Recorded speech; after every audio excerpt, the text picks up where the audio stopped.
सोचिए, अगर middle east में एक छोटी सी चिंगारी से पूरे इलाके में आग लग जाए तो। आज हम बात करेंगे 2026 के एक ऐसे ही काल्पनिक पर बहुत ही भयानक कॉन्फ्लिक्ट की, जो सिर्फ 72 घंटों के अंदर पूरे रीजन को अपनी चपेट में ले लेता है। तो चलिए इस कहानी में चलते हैं। तारीख है 28 फरवरी 2026। अचानक से एक ऐसा संघर्ष भड़क उठता है जिसमें सच में पूरे मिडिल ईस्ट को तबाह करने की ताकत है। और ये कोई छोटी मोटी झड़प नहीं है, बल्कि एक फुल स्केल वॉर की शुरुआत है। और ये होता कैसे है?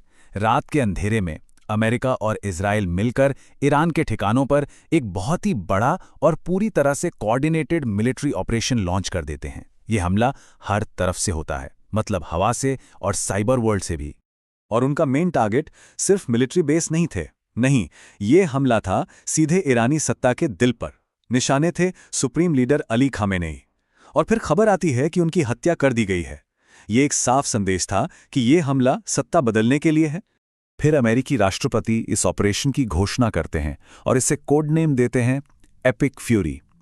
ये नाम ही सब कुछ बता देता है। इसका मकसद था ईरान से आने वाले खतरों को जड़ से खत्म करना और आखिर में एक नई सरकार के लिए रास्ता साफ करना। तो सवाल यह है कि नौबत यहां तक पहुंची कैसे?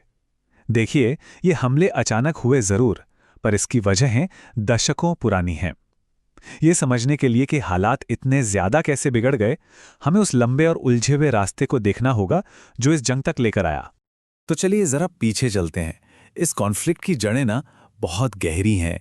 ये दशकों पुरानी दुश्मनी और एक नाकाम न्यूक्लियर डील में छिपी हुई हैं। आइए देखते हैं कि इस टकराव की नींव आखिर रखी कैसे गई। तो देखिए, कहानी शुरू होती है 1979 की क्रांति से, जिसने अमेरिका और ईरान के बीच दुश्मनी की नींव डाली, जो दशकों तक चली। फिर एक बड़ा मोड़ आता है 2018 में, जब अमेरिका न्यूक्लियर डील से बाहर हो जाता है। इसके बाद ईरान पर मैक्सिमम प्रेशर का दौर शुरू होता है, मतलब इतने कड़े आर्थिक प्रतिबंध कि उसकी इकोनॉमी पूरी तरह से चरमरा जाए। और 2025 तक आते आते छोटी मोटी मिलिट्री झड़पें बिल्कुल आम बात हो जाती हैं। माहौल बहुत ज्यादा तनावपूर्ण और खतरनाक हो चुका था। तो देखिए, एक तरफ तो बाहर से इतना प्रेशर था ही, पर ईरान के अंदर भी एक बहुत बड़ा तूफान खड़ा हो रहा था। हुआ ये कि इन प्रतिबंधों ने इकोनॉमी को पूरी तरह से बर्बाद कर दिया था। और ये सिर्फ नंबरों का खेल नहीं था, नहीं, ये लाखों लोगों की जिंदगी का सवाल था। एक असली संकट था। इसी वजह से लोग सड़कों पर उतर आए और ये 1979 के बाद के सबसे बड़े सरकार विरोधी प्रदर्शन थे। ईरान की करेंसी रियाल की कीमत में 20% की भारी गिरावट आई। इसका सीधा असर ये हुआ कि आम लोगों की खरीदने की ताकत लगभग खत्म हो गई और जाहिर है उनका गुस्सा 7वें आसमान पर था। और सरकार ने इसका जवाब कैसे दिया? बहुत ही बेरहमी से। और जो मौत के आंकड़े सामने आए, उनमें जमीन आसमान का फर्क था। ईरानी सरकार कह रही थी करीब 3000 लोग मारे गए, वहीं अमेरिकी राष्ट्रपति का अनुमान था 32,000। तो ये सिर्फ सड़कों पर लड़ाई नहीं थी, ये एक बहुत बड़ा इंफॉर्मेशन वॉर भी था। तो एक तरफ ईरान की सड़कों पर विरोध प्रदर्शन बढ़ रहे थे और दूसरी तरफ 2026 के पहले 2 महीनों में ही इंटरनेशनल लेवल पर टेंशन अपने पीक पर पहुंच गया।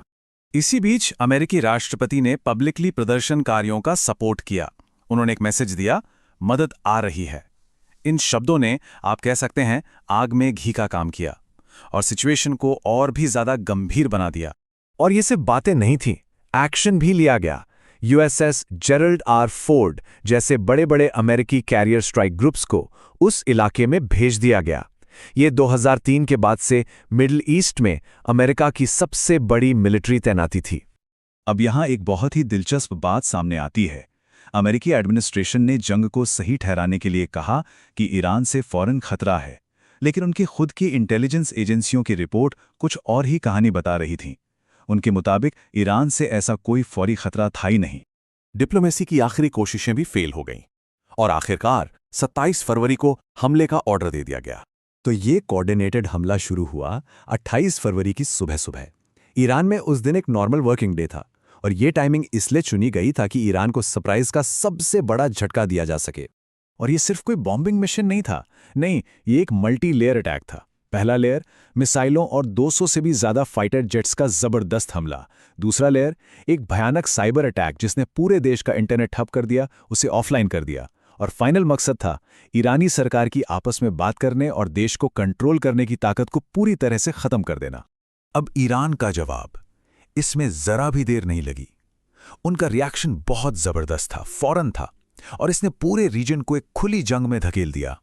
हमले के कुछ ही घंटों के अंदर ईरान ने ड्रोन्स और बैलिस्टिक मिसाइलों की बारिश कर दी।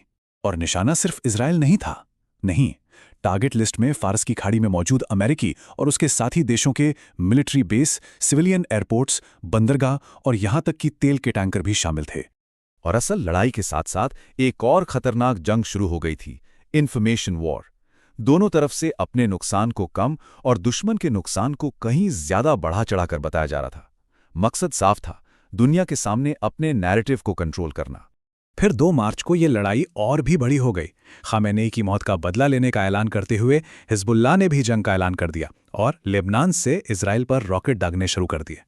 देखते ही देखते ये संघर्ष एक मल्टी फ्रंट वॉर में तब्दील हो गया।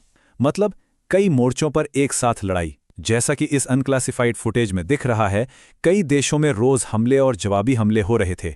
तो ये जो काल्पनिक सिचुएशन है, ये एक बहुत ही डरावनी तस्वीर दिखाती है कि कैसे एक रीजनल चिंगारी सिर्फ 3 दिनों के अंदर एक फुल फ्लेज्ड वॉर में बदल सकती है।